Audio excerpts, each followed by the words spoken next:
जिन जिन कार्यों को अंजाम दिया है उनका मैं आपके सामने विस्तार से वर्णन करना चाहूँगी।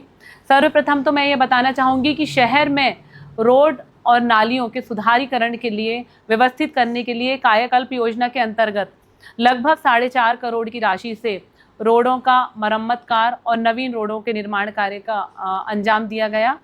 मुख्यमंत्री अधोसंरचना में लगभग 6.5 करोड़ की राशि से रोड और नालियों के काम विभिन्न वार्डों में किए गए। इसमें मैं ये बताना चाहूँगी कि हमने किसी भी दलगत भावना में नहीं फंसते हुए निष्पक्ष रूप से हमारे शहर के पूरे 33 वार्डों को सुंदर और लोग जनहित में देखते हुए हमने यहाँ रोड और नालियों के निर्माण कार्य किए हैं, जिसमें वार्ड नंबर 13 जो कि भौगोलिक दृष्टिकोण से सबसे बड़ा वार्ड है, इन वार्डों में सबसे ज़्यादा लागत के हमारे कार्य किए गए हैं। इसके अलावा निकाय निधि से 3 करोड़ की राशि से अलग से टेंडर हुआ है, जिसमें शहर के बड़े और मुख्य रोड और नालियों के काम कराए जा रहे हैं। इसके अलावा अमृत योजना के अंतर्गत हमने शहर के तालाबों का सौंदर्यीकरण करवाया, जिसमें समता तालाब का सौंदर्यीकरण का कार्य प्रारंभ है, जिसे जो पहले कभी बहुत दुर्दशा में हुआ करता था, जिस तालाब के बाजू से गुजरना भी लोग पसंद नहीं करते थे, आज आप देखेंगे कि बूढ़ी का जो भाग है उस तरफ के जो रहने वाले हैं, जब ये अभी कुछ महीने में ही इसका कार्य कंप्लीट हो जाएगा तो लोग उसी स्थान से वॉक पर जाएंगे। वहाँ इवनिंग वॉक और मॉर्निंग वॉक करने के लिए वो बहुत अच्छा स्थान होगा। इसके अलावा मोती गार्डन का सौंदर्यीकरण किया गया और अभी भी कुछ शेष काम प्रारंभ है, जिसमें लगभग 40 लाख की लागत से जो मोती गार्डन की पार है उसमें पाथवे बनाया गया, फेंसिंग कराई गई। मियावाकी वन की पद्धति में हमने वहाँ पे फॉरेस्ट डेवलप कर रहे हैं। उसके अलावा हमने वहाँ पे सौंदर्यीकरण के लिए पौधे लगवा रहे हैं। सीनियर सिटीजन्स के लिए चेयर, जिम, झूले और एक नया योगा कॉटेज वहाँ बनाया जाएगा। और बहुत जल्द ही वहाँ पे बारिश के बाद टॉय ट्रेन प्रारंभ हो रही हैं और लोगों की मनोरंजन के लिए वहाँ पे बोटिंग भी प्रारंभ हो जाएगी बारिश के तुरंत बाद में।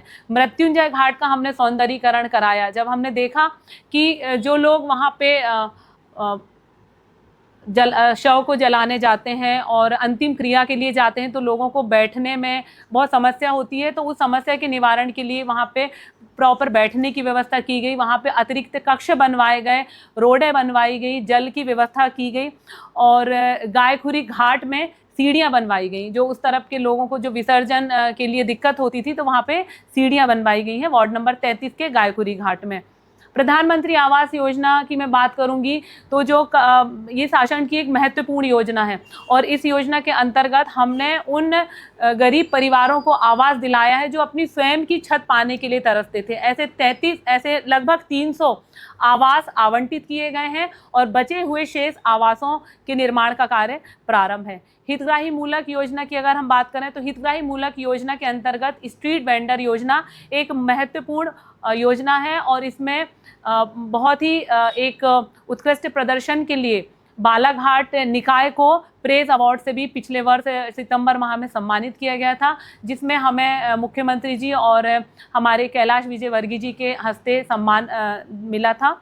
और बड़े कार्यों की अगर हम बात करें तो उसमें नगर पालिका का म्युनिसिपल स्कूल का कार्य प्रारंभ है, मिनी स्टेडियम का कार्य प्रारंभ है, स्विमिंग पूल का बनाने का काम प्रारंभ है और जो डिजिटल लाइब्रेरी जो हमने अपने संकल्प पत्र में भी कहा था कि एक हम बड़ी लाइब्रेरी बना के देंगे, तो वो लाइब्रेरी का काम भी प्रारंभ है। इसके अलावा SBM स्वच्छ भारत मिशन के अंतर्गत लगभग 1.25 करोड़ की लागत से शहर में चिन्हित स्थानों पर शौचालय बनाए जाएंगे। ये इसका टेंडर अपलोड होने वाला है और इसमें लगभग 12 से 15 सुलभ शौचालय बनाए जाएंगे।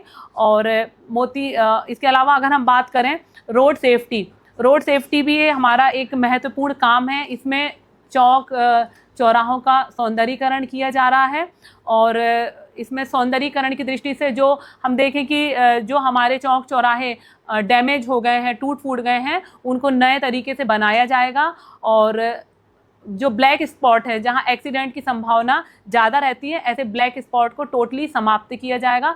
इसके अलावा बहुत जल्द ही सिग्नल इसी में रोड सेफ्टी जो हमारा जो प्लान है, जो काम है, इसमें सिग्नल प्रारंभ किए जाएंगे और वॉइस रिकॉर्डिंग चलाई जाएगी जो यातायात को सुलभ बनाने के लिए चौक चौराहों पर जरूरी है। सीनियर सिटीजन को सुविधा की दृष्टि से शहर के विभिन्न स्थानों पर जब लोग मॉर्निंग वॉक और इवनिंग वॉक के लिए जाते हैं तो जगह जगह जिम लगाए जा रहे हैं और चेयर्स लगाई जा रही हैं। स्टेशन रोड के डिवाइडर का सौंदर्यीकरण किया गया, इसमें वहाँ पर पोल लगा के और वृक्षारोपण किया गया है और जल्द ही वहाँ हमारे अपने बालाघाट का जो बैगा आर्ट है उसकी 12 मूर्तियाँ लगाई जाएंगी।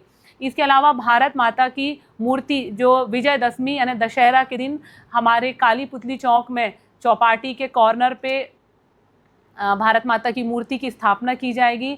इसके अलावा गाय बछड़ा चौक जो है हमारा ग्वारी समाज का, तो उसमें उसका पैडल स्टैंड बन के तैयार है और बहुत जल्द ही वहाँ गाय बछड़ा की मूर्ति की भी स्थापना की जा रही है। स्वच्छता के क्षेत्र में अगर हम बात करें तो हमने कुछ नए आयाम भी स्थापित किए हैं। इसमें हमने स्वयं घर घर जाके शहर के मुख्य मुख्य स्थलों पर जाके स्वच्छता के लिए लोगों से अपील की है। जो सबसे बड़ा घटक है जो स्वच्छता को दूषित करता है और स्वच्छ भारत मिशन में जो सबसे ज़्यादा बाधा उत्पन्न करता है वो है पॉलीथीन। उसके लिए हमने घर घर जाके लोगों से अपील की है। हमने स्वयं लोगों को ये संदेश दिया है कि गीला कचरा सूखा कचरा को वो अलग अलग रखें ताकि सेग्रीगेशन में किसी प्रकार की दिक्कत पैदा ना हो। वार्डों में सफाई व्यवस्था दुरुस्त रहे, इसके लिए 16 नए कचरा वाहन लाए गए, 20 छोटे रिक्शे लाए गए हैं और इस वर्ष जब स्वच्छता सर्वेक्षण के परिणाम आए तो हम अपने पायदान से ऊपर आए हैं। हमने राष्ट्रीय स्तर पे 44वां स्थान प्राप्त किया है। ये हमारे लिए एक बड़ी उपलब्धि है और ये सब लोगों के सहयोग से, उनकी जागरूकता के कारण ही हम इस स्थान को प्राप्त कर पाए हैं। अगर हम आउटर वार्डों की समस्या की बात करें जहां बारिश के दिनों में जल भराव की समस्या उत्पन्न होती है तो हमने अपने कार्यकाल में इन आउटर वार्ड जैसे वार्ड नंबर 10, 3, 29, 6, 11, 2 इन वार्डों में जब जल भराव की स्थिति पैदा होती है रेलवे पटरी के बाजू से तो ये जल वापस से वार्डों में भरता है। हम लगातार पोकलैंड के द्वारा सफाई करा के इन नालों का गहरीकरण कराते हैं जिससे कि पानी निकासी में दिक्कत नहीं होती और उन आउटर वार्डों में जल भराव की समस्या बहुत हद तक उस समस्या पे निजात पाया गया है। और मैं आपको बता देना चाहूँगी कि हमारा एसटीपी प्लांट का जो काम जल्द ही चालू हो रहा है उसमें लगभग 9 किलोमीटर के बड़े नाले और 12 किलोमीटर की नालियां भी स्वीकृत हैं। तो इन जो आउटर वार्ड के जो ये नाले हैं, कच्चे नाले जिन्हें पोकलैंड की मदद से साफ़ किया जाता है, तो इन्हें भी पक्के नाले के रूप में इनका निर्माण किया जाएगा। जल भराव की समस्या शहर में ना हो विभिन्न वार्डों में, तो ऐसे 3 करोड़ का एक नया टेंडर के द्वारा हम जल भराव की समस्या जिसमें हनुमान चौक की भी एक गंभीर समस्या है, इससे भी हमें निजात मिलेगी इन प्रमुख स्थानों पर नाले और नालियों के निर्माण से। साइन बोर्ड हमने शहर के मुख्य स्थानों पर साइन बोर्ड लगाए हैं जिससे लोगों को आवागमन में सुविधा हुई है। हमने महापुरुषों के नाम पर मार्गों का नामकरण किया है।